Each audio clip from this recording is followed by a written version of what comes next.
White Lip Widow. White Lip Widow. Out of white lips, a soldier answers, "Thank you for the medal. Wish that I could win another, but I've nothing left to live for." Out of white lips, a soldier answers, "Thank you for my freedom. Wish that I could take my brothers. Soon enough I'll see them." Out of white lips, the air will sweep round the earth and bury me, and all this war, for what it's worth, will carry me home alone. Out of white lips, a soldier answers, "Thank you for the flag. Wish that I could see it folded, hold it in my hands." Out of white lips, a soldier answers, "Thank you for my children. Hopefully my blood replaces love that I could give them." Out of white lips, the air will sweep round the earth and bury me, and all this war, for what it's worth, will carry me home alone. Into white lips, the devil inserts oldest of his gifts, promises of honor with a patriotic kiss. Into white lips, the devil inserts just another lie, honoring the servant when the servant has to die. Out of white lips, the air and gust will bury us through all our wars, and all their lack of justice we prepare our homes alone. So, White Lip Widow. I believe I got that line from Carl Sandburg, but as I wrote more and more poetry, I felt less inclination to have to borrow other people's formats, but you still get inspired so by other people. I ran into Carl Sandburg in one of those surveys. I believe it was Hog Butcher, Chicago, a poem about Chicago, working class, talking about Chicago, hog butchers of the world. It was just awesome, blue collar poem. I was like, this guy probably shares my values, character that I instinctually recognize. Um, White Lips, Carl Sandburg. Let me see. I'm pretty sure it was a line in one of his poems. And then that image stood out. Out of white lips. It was a poem of his. Out of white lips.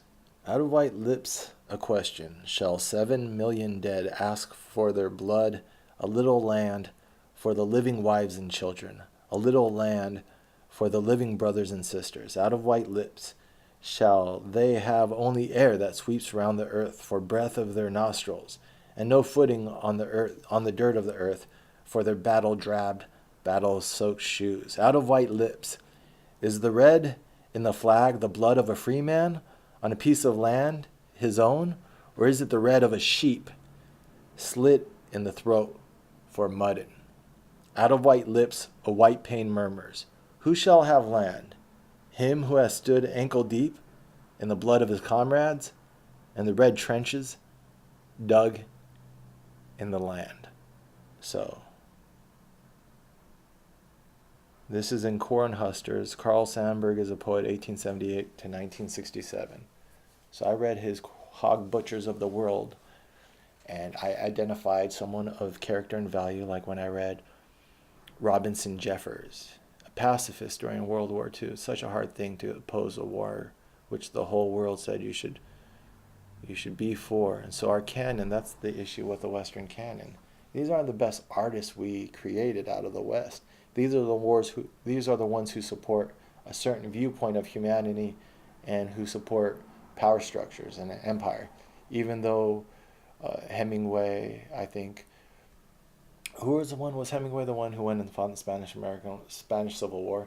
These guys might have been, they might have been idealistic at some points in their life, but eventually they towed the imperial line. And when they didn't, they were killed. So Hemingway was tailed by our secret government forces, was it either the FBI or the CIA, and basically harassed to death. And he would tell his friends he was being tailed and watched and followed, and we say it's because of the Red Scare and because he liked Cuba and he was sympathetic to communism, but maybe it was because they were keeping an eye on someone who had earned his right in the canon, and they wanted to make sure he didn't say something stupid that would go against power structures. So the man shoots himself in the head with a shotgun. But you could harass people into psychosis and suicide. We know that. We've seen the government do that to people. So it's interesting. You don't want to be too paranoid about who's to blame for the death of a depressive. But Hemingway was saying things that weren't believed by his friends that have been verified now in the historic record, that he was being followed, and they were calling him paranoid, which can make you paranoid when you're not being believed and things are actually happening.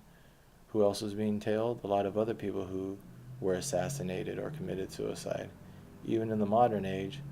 But John Lennon was being followed by the government.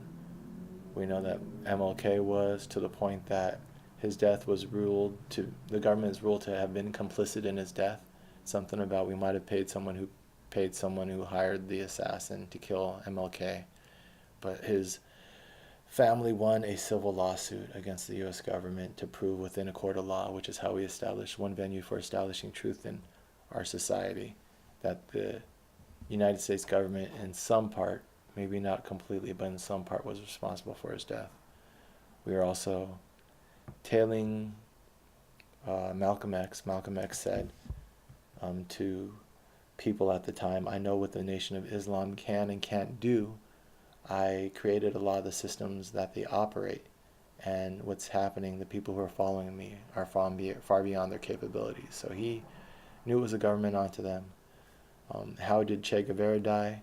Not by U.S. hands, but through U.S. intelligence. How are the civil wars instigated in Latin America? A lot of times not through U.S. hands, but through U.S. intelligence. The death squads usually are operating on lists that we give them because we have the best intelligence. The CIA has the fact book. So we don't always have the blood on our hands, but usually we direct the tools of destruction.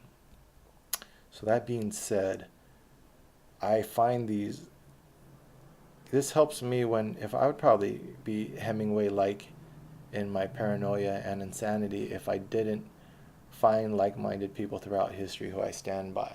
So the reason why I don't feel alone is because I see the Western canon for what it is, an artificial construction which conveniently leaves out this, I guess. So in order to have my perspective of the world, you need my aptitude towards art and aesthetics. I can recognize in Robinson Jeffers a world-class artist who, in order to be a world-class artist in your genre, you have to be the highest level of the accepted form and also be a savant to the point of creating new forms. Let's look at a couple examples to prove that. Cinematographers, our directors, we feel like they not only master the genres or the techniques that came before, but they invent new ones. Or Spielberg's, or if you want to point out other directors, what's his name? That guy, Christopher Nolan. No, is that who did The Dark Knight? 1 second, internet research. I don't want to stick my foot in my mouth. The Dark Knight. But the people who push the art of cinematography further.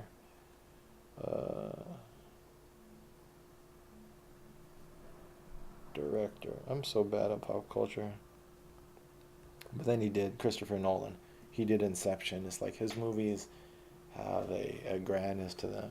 I love cinematography. That was the one thing when I was living my nice life in New York City, I was able to actually immerse myself a little bit more in arts, and I was able to there's so many artsy movie theaters around my apartment over at 13 Carmine. Like IFC Center was right around the corner, so I can catch, I got to see Moonlight when it came out right down the street. On a whim, you can just catch the best artistic movies coming out. I got to see the Florida Project when it came out. I got to see, how many movies did I see at the Angelica Theater? The Angelica Theater is where our homeboy, what's his name? The actor who seems hell-bent on giving himself the life experiences to be able to portray Robert Downey Jr.'s level depth. It's like Shia LaBeouf. He has a quote somewhere where he looks at Robert Downey Jr. He's like, how do you get that type of performance? And apparently he thinks he's going to get it through dragging himself through the mud. So, but he's suffering for his art. But his art is the highest level art. So if you see him in Fury or whatever that World War II movie is that guy How many people transform themselves into other characters? You got him, you got Tom Hardy, you have people who, no matter how prevalent they are in the news for good or bad, when they're dialed in on a character, you don't see that person because they create another person on screen, which is really hard to do when you're one of the most famous people in the world. How good does DiCaprio have to be Leonardo DiCaprio in order to disappear behind a role? Because he's probably one of the at least top couple dozen famous people in the world. So he might even be cracking the top dozen, right? So if people are that familiar with you, and then going into the movies, they know so much about you and they've seen you so much, to still disappear into a role is a whole nother level of talent. If you watch Legend with Tom Hardy, he plays twins. How many people can pull that off? It might seem campy the way he played them, but shortly after starting the movie, you're told he's playing the twins, but shortly after starting the movie, it disappears. Everything disappears, and now there's two actors. It's a magic trick. So that's acting, and then we've talked about directing. I'd have to think about directors. The Florida Project guy, what's that guy's name? The Florida Project. He is pushing the boundaries of his art form. So is the guy who wrote Three Billboards. Trying not to be salty and point out where I disagree with these people, but director. And then you have, what's his name, the guy who was in the Florida Project. He's Willem Dafoe. I saw Willem Dafoe. I'm pretty sure it was him. I'll ask him in person someday, maybe. I was sitting at Grey Dog down from 13 Carmine in the Village, and I see a guy who looks just like Willem Dafoe. And he walks right past the window, and I would get stoned and drink my coffee and write my poetry or my scraps in the morning, living my good life before I abandoned it on this quixotic quest to try to run for the president of the United States or whatever the fuck I'm trying to do here. And he walks past, and then I'm like, was that Willem Dafoe? Because I love Willem Dafoe, so I definitely would recognize him in person. And then he walks past again within a minute, and he stops on the corner almost as if to allow me to kind of like see if it's him. I'm like, dude, that's totally. And he had a bag that was a Nespresso bag, and Nespresso is Nestle's version of the Keurig machine or whatever, or their like coffee brand that has that great marketing campaign from George Clooney and what's his name, the guy who's in Always Sunny in Philadelphia, Danny DeVito. So he had a little, and I know their store is over in Soho, so it fit kind of like the pattern. Like if I was a celebrity and I had a place in the Village, or I was visiting a friend and I'm going to do a little shopping, high-end shopping for a gift, I would maybe buy an expensive brand of espresso. So he had a little bag of espresso, and he was walking one way, and they stopped, and they walked the other way. I was like, that's motherfucking William. But so the reason why I brought him up, the Florida Project, he was in it. It's an amazing movie. And Sean Baker is the director, and Sean Baker is doing stuff that no one else is doing. He made a movie on an iPhone 5, which is just a really cool statement to like, there's no excuses. Like this dude fucking, that's like when I draw my self-portrait on the back of a paper bag. It's like, it's not the medium, it's about the expression. And sometimes when you do the expression in a funny medium, it's a statement. And for him to create such a good movie with such a commonplace medium like an iPhone, another one like when you watch the Legend movie, it could be a gimmick if it's not performed well, and that's a danger. That's a tightrope that choosing to do your art that way is actually, that's why some people wouldn't do it, because there's too much of a danger of it turning out to be a gimmick, because the path towards success becomes even more narrow, that you really have to pull this off, or else people are just going to be like, ah, you're just fucking playing the same character twice with just shit in your mouth. But he didn't just change his mouth and how he spoke in that. They both had completely different drives and different, they were both not just different characters in Legend, but they were interesting characters, and they were interesting characters on how they interacted with each other. So he played out, it was just interesting. I'm not an actor, but to imagine how you would play that out in your head. All right, because then you have to start reacting. You're creating two different people in your head, and you're creating two different interactions off of those two people in your head. It's really cool. I don't know how the fucking mechanics of it happened. How did Heath Ledger create the Joker? He had a journal, and he had dark places he went to. Um, they say it was a myth that that's what led to his suicide, but he created a really cool character in his head, and so you respect that for him. So if you have, I think, an aptitude towards aesthetics, where you recognize art, which I think I have somewhat with writing. I recognize people like Carl Sandburg, Robinson Jeffers. Oh, that's why I brought up form. And you not only go to the top of your art, but you also start playing with form, like Sean Baker, the Florida Project guy. His first movie was Tangerine, or maybe not the first movie, the first commercial movie, but he shot it on iPhone. So now he's playing with form. The Memento guy, shooting a movie with chronological, reverse chronology sequences. So Robinson Jeffers created a type of rhyme like a sprung rhyme. And so let's look this up. Robinson Jeffers. Robinson Jeffers. Sprung rhyme. I got this story from a dean of a university I lived with. I rented a room from him, and he wrote his thesis on Robinson Jeffers. And I was like, who's this guy? I love poetry. I'm trying to learn the canon. And he said he's a guy who's neglected in our canon. I wonder why, because, well, let's look that up too to make sure I don't stick my foot in my mouth. Robinson Jeffers, pacifism, World War II. But this is how I educate myself. I find people that I identify with their character, and that's what keeps me from becoming so disaffected. Or I bought back into society many times, but it's because I feel hope for claiming the historic narrative, because I feel like there's these little beacons all throughout history, all my little Bartolomeu de las Casas, all the people while the rest of the world was acting insanely violent and inhuman, and they were genociding a whole race of people who not only are in my bloodline as Latin American, but also just have a culture I identify so strongly with, taking the mushrooms. And I don't identify with the empire of the Aztecs, but the Aztecs were the Romans. There were Greek-like civilizations before the Aztecs you can identify with, the Olmecs and the Mayans, and maybe those guys were violent too. Maybe violence just hopefully we're evolving out of that violence. So is the idea. That's what Ralph Waldo Emerson asks us. Even if violence was justified for the beginning of civilization, maybe it's no longer justified. Um, so Robinson Jeffers' life of the poet and the controversy that surrounded him, because it's controversial to question World War II unless you look into the economic history and realize they were being financed from like World War II in our common cultural narrative is that there's two opposing forces. And why are these myths, I call them myths, constantly they're repeating to be reinforced? Because they require power in order to reinforce a lie. Otherwise, the lie might dissolve in the face of honest inquiry. All it requires is a little bit of inquiry. Before the war, there were a cabal of financiers on the same side instigating the war. And after the war, you have the intelligence agency on the same sides colluding to get back together. So before the war, people instigated global violence. They through MIFO bills, just look that up. And that's the way that the people ask. This is something that I wrote later on a Reddit comment and got ignored.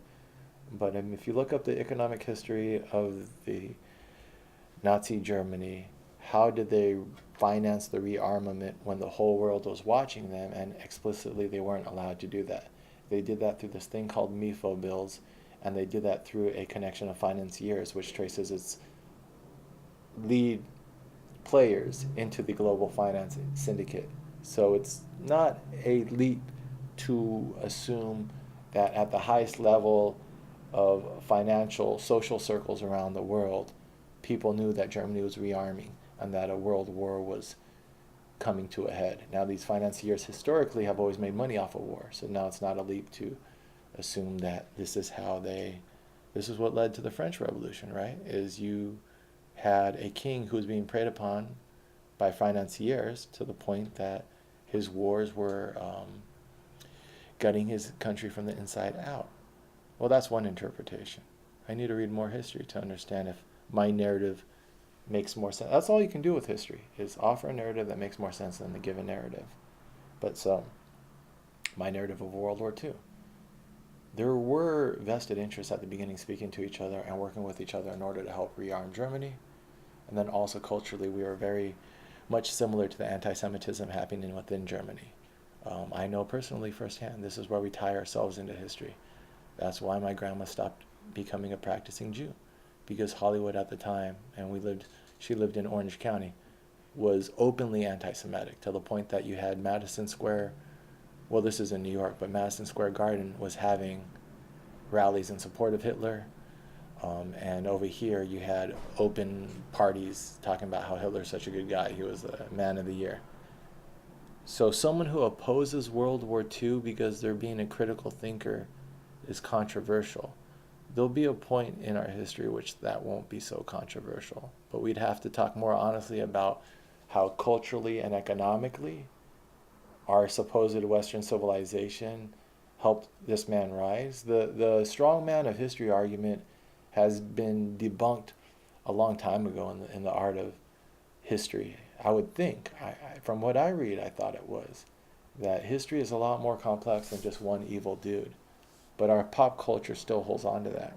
And what feeds into that is our Marvel superhero comic addiction, right? That, yeah, one superhero and one evil villain. That's not how life works. Hitler is a supervillain of history. No, there is culturally a lot of support in all civilized countries, because all civilized countries, we were buying into this pseudoscience of genetics and this and that, which is why terms like shithole countries and ethnocentrism and jingoism are so bad, because this is down that same path which supported people, strong men like Hitler. They don't happen by themselves, and they don't just even happen within the support of their country. It takes a global culture of condoning this type of behavior. And then afterwards, so before we were very similar culturally to what he was doing, and then maybe open financial support, if not open, definitely covert financial support. And then you can see the financiers within Germany shared social bonds with financiers without Germany. One of the head financial guys in Germany was like the godfather of like a Rothschilds or a banking family in England. There's ways that you didn't have to assume social connections. There were actual social connections. Just that book, Conjuring Hitler, makes a lot of these cool connections. People just don't, just research it more. If I believe my narrative explains the world better, then I think honest inquiry will probably justify it. And then afterwards, our intelligence agencies went and poached their top talent. So afterwards, we were on the same side as well. And a lot of those guys at the highest levels weren't persecuted but rewarded for their actions. So, but the only way that makes sense through the current narrative of just Hitler was a bad guy is if you just are very cynical and very selective with your logic. So I'd like to think that these guys like Robinson Jeffers and others like Robert Lowell, or like, what's his name, the other one, another poet who got put in an insane asylum for opposing the war. That's what it was. You were insane if you didn't go along with this war. Or I have Howard Zinn too. I'm not alone in my view of history. I think I have very strong people of character who also condone what I am or support what I'm saying. And I'm trying to find those people to construct an alternative narrative which is more human, I guess. So am I opposed to the Western canon or Western culture for purely being Western? No, because I think that also Plato is on my side. When I went back to the classics, I think the Orestria trilogy is on my side. When you talk about buying into justice of civil society and not vindictive personal retribution. That's what the Orestian trilogy is supposed to be, the foundation of Greek civil government. And that's why you have the myths play over and over again. The stage and drama was supposed to reinforce morality into civic society, but not prescriptive morality, just civilized morality. There's a difference between prescriptive morality telling you what the right answer is and just buying into the mechanisms for determining truth at a social level as opposed to a personal level. One is an open source solution to determine truth at a social level, which is in line with open source technologies and with deep ecologies and patterns that replicate themselves outwards in all systems and markets. But I got another Tinder match. See, those new pictures are working. But anyways, let's quickly talk about Robert Lowell, then Carl Sandburg, and then let's check out if this girl is cute. So, there are a few online biographies of Robinson Jeffers, including a good one at the Academy of American Poets. But the best way to explore the life of Robinson Jeffers is through the work of scholars and admirers who have dedicated their lives to researching the poet. Dozens of biographies and blah, blah, blah, blah, blah, blah, blah. These books. Another badass thing, this man built his house out of stone. He hired a stonemason to teach him how to stone masonry in Carmel. And that's also why I like Clint Eastwood. It's like these things about character. I might not agree with his politics, but he might have to be corrected out of a toxic form of masculinity that he's bought into. I agree with his art. Clint Eastwood, you can't watch Gran Torino and not think that Clint Eastwood has some sort of finger on the pulse of what it means to be human, or what it means to be a man, what it means to be a role model or a good father. He's not a racist dude. He just probably, like my folks, buy into some really bullshit propaganda which devalue their humanity a little bit. But as an artist, he's as good as it gets. And he was the mayor of Carmel. Character is revealed in your actions. And so look at where someone's attention goes to, where they choose to live, how they choose to act, how they choose to dress. Me growing out my beard right now, my artist beard, while I think about these topics, is my anti-conformity beard. So Clint Eastwood choosing to live in Carmel and be the mayor always made me have a soft spot in my heart for him. He just has some bullshit in his head, I'm sure. So Robinson Jeffers chose to live in Carmel and build his own fucking stone house out of his own hands. Just a badass. Hire a stonemason just to learn the trade so you could finish the job yourself. So this is a man who's very anti-authoritarian. So just because you say that he should support a war doesn't mean he looked into it and he thought it was bullshit. He was a steadfast pacifist and one of the few popular U.S. writers critical of U.S. involvement in the First and Second World Wars. Dalton Trumbo is another one, the guy who wrote Johnny Get Your Gun. But he's a little devalued in my mind because when it came to World War II, he gave up the fight and actually bought into the hysteria that was an important war. I asked his book to not be published during that war because he was a little scared about what it could do. This may have been a major reason for the decline in Jeffers' popularity and critical recognition after the 1930s. So yeah, but he doesn't give a fuck. When you create art for the humans, not for the narratives which justify power. And that's a big problem of the supposed Western canon, is we only include people in our canon who allow the authorities to look good or at least continue in their dominance. And as we undermine empire, a part of it will be correcting the canon. And maybe that's what it is. This barbarian started his war path thinking I was going against the canon. But when I got to the roots of the canon, I realized a lot more idealism than I gave it credit for. So I need to read more Greek classics, and then find my little signposts. And then I'm going to throw Carl Sandburg in there too as a correction to the canon. Carl Sandburg is a badass guy. I thought I just took a line from his poem, but apparently I took the Out of White Lips. This is his working class. This is like, look up, there was a video I watched of the Beat Generation, Jack Kerouac, drunk as fuck, talking to that one snob East Coast intellectual Republican William F. Buckley. And William F. Buckley is trying to use his sophism to justify the war in Vietnam, and he's such a fucking snob. And Jack Kerouac's just hitting him with blue-collar wisdom. He is a patriot, and he would defend war just like the next patriot, where if you really rile up their nationalism, he's going to go back to like protesters or... He didn't buy into the hippie bullshit. He was making fun of the hippie to the left of him. He didn't buy into like those pacifists.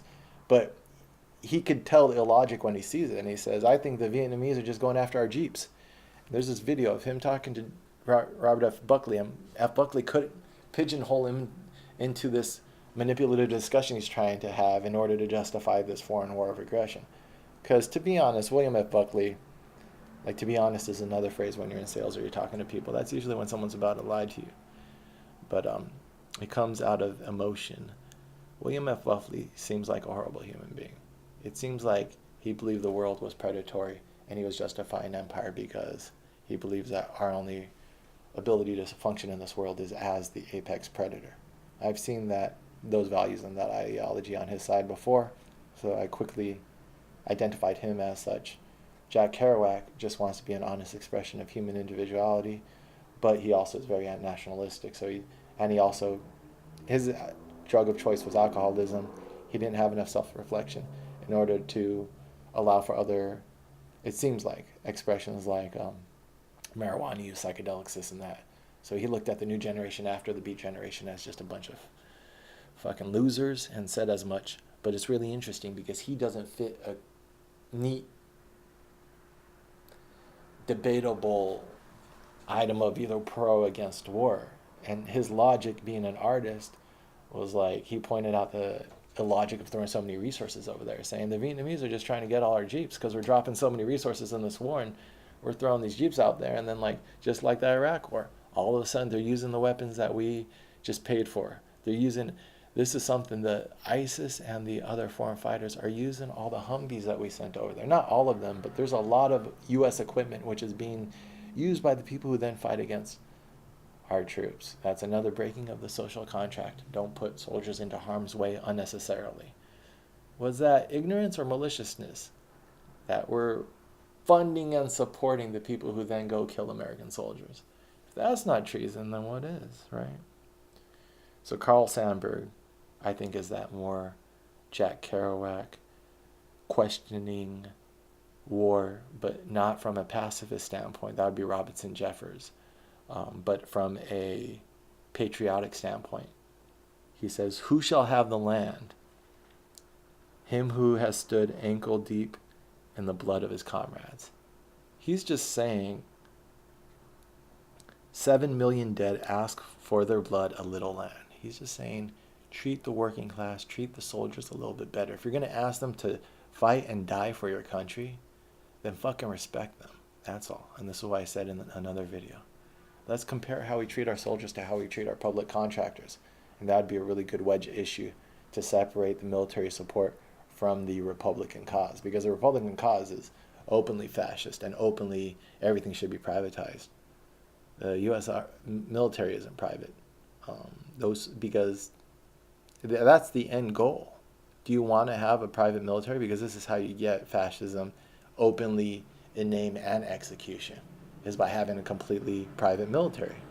And if you don't want that step, then you have to go against these supposed free market ideals, because the military is not free market.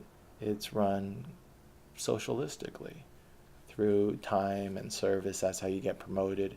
You have free health care, you have benefits, you have housing. Why do we run our fighting force according to cooperative socialistic principles? Because cooperation is the most efficient way to run an organization. That level of cooperation requires a top-down authority. But if we want to have an argument between capitalism and communism, we don't need to wait for the third world in order to provide us the greatest example of communism. Just look at our fighting force. That type of unity and cohesion within an organization only works when you provide for everyone's basic necessities. And then now you have promotion. It's supposed to be through aptitude, but also a lot of it's through just time and rank. We all know that. If you've served in the military or you're thinking about getting promoted, some MOSs promote faster than others, and that's why you go into those MOSs. If you ran the military more according to free market principles, you would undermine its effectiveness. But for those who would defend socialism and communism, that's also why you have such a top-down authoritarian structure in the military, and you have to give up your Bill of Rights, because you can only have so many benefits when you have authority and discipline. So I think MLK was right. Communism forgets that the society is individual, and capitalism forgets that society is social. We don't find pure manifestations of capitalism or socialism in the wild for a reason, because purity to a certain level becomes poison. Most elements, right? Or a lot of elements, I would imagine. There's examples in the natural sciences of purity becoming toxicity at a certain level. This goes to the open source deep ecology. You don't want Shaz's ideas or anyone else's ideas to become the dictatorship. You want a healthy discussion and a forum of ideas. That's the concept of democracy. All this stuff isn't that complicated. We don't need more ideas, even though those are good, and I'm trying to propose more ideas, but we have great people in our canon that we're ignoring and great ideas that we're ignoring. I think Ralph Nader said that. We need more synthesis. We have ideas. We need more synthesis. Out of white lips. So this was my poem in the vein of Carl Sandburg, someone I recognize who's unappreciated in the canon, probably because he opposed power structures. But damn if he didn't support human values, the working man and soldiers. And you'll find those people over and over again in history. Let's reclaim them, dig them up, because they hold the keys to our future and the keys to avert this suicidal path we're on. And that's also why I don't mind putting myself out there, because I'm not alone, at least not historically. I know not only who I am, but I know the family and tradition to which I belong. And that steels you against the world when the world tries to claim that you're crazy or you're weird. Real quick before we go, let's see, because this is the same day that I did the previous video, so a couple videos back, I don't remember how many, I said I'd changed my Tinder profile, and now I'm getting to see in real time when I review these, the effects of my actions. Edith.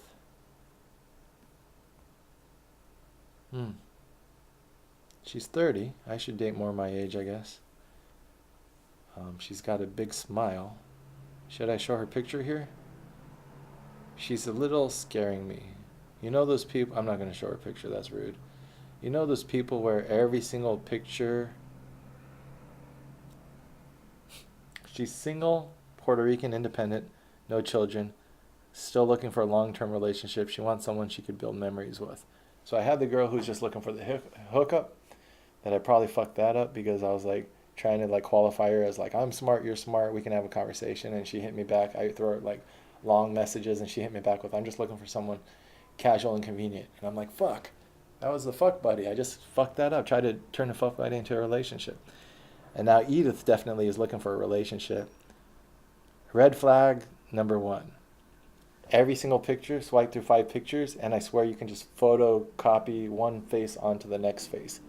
So there's this like forced grimace, and then like the next picture is different setting, different outfit, different background, the same forced grimace.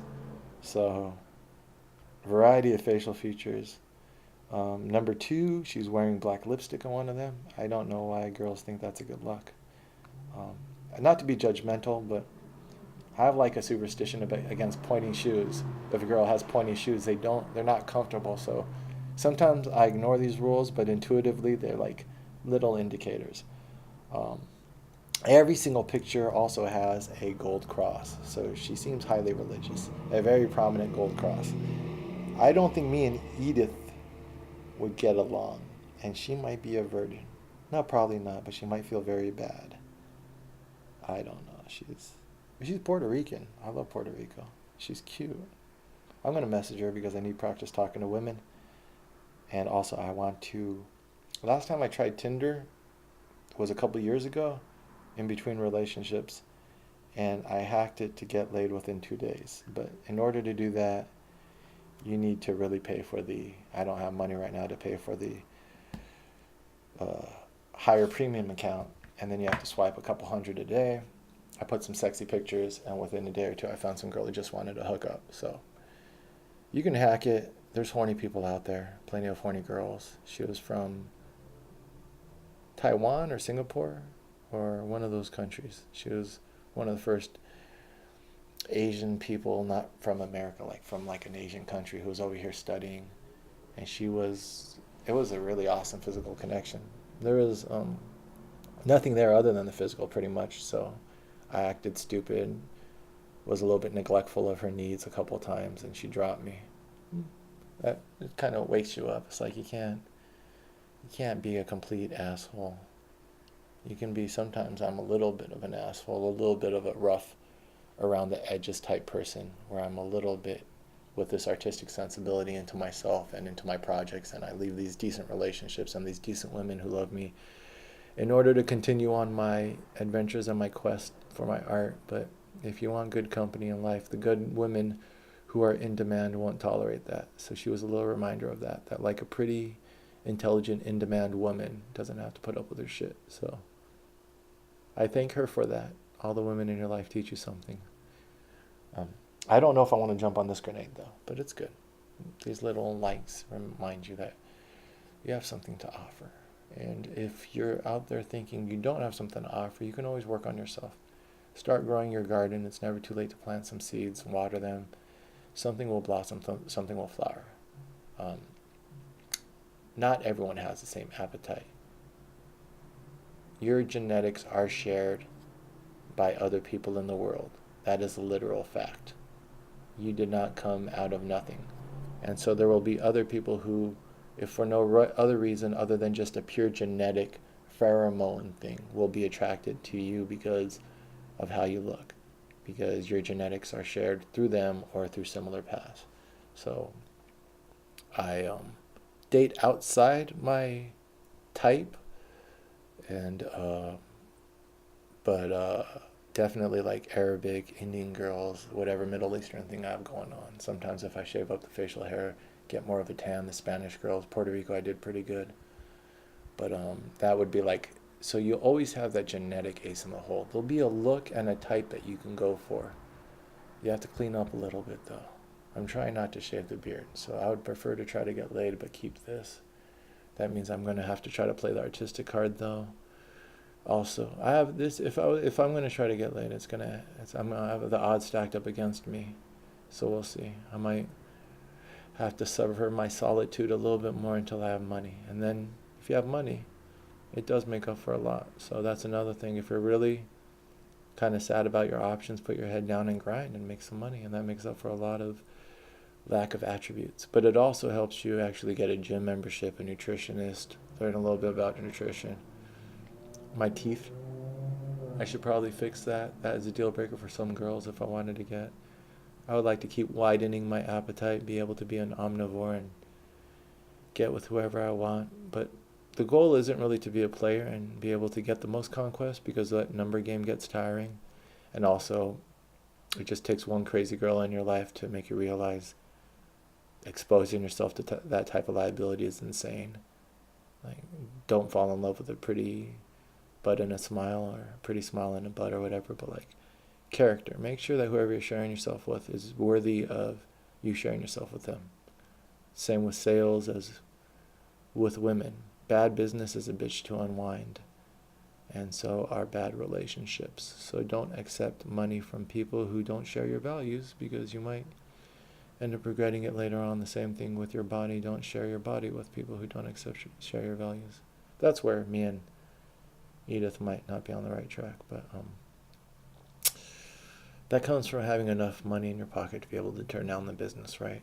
So having enough self-esteem to not be going from experience to experience, just hoping that anyone will love you. But that's the wisdom I have to share on that as of now. And I have to do more of these because I'm running out of sunlight. So on to the next one.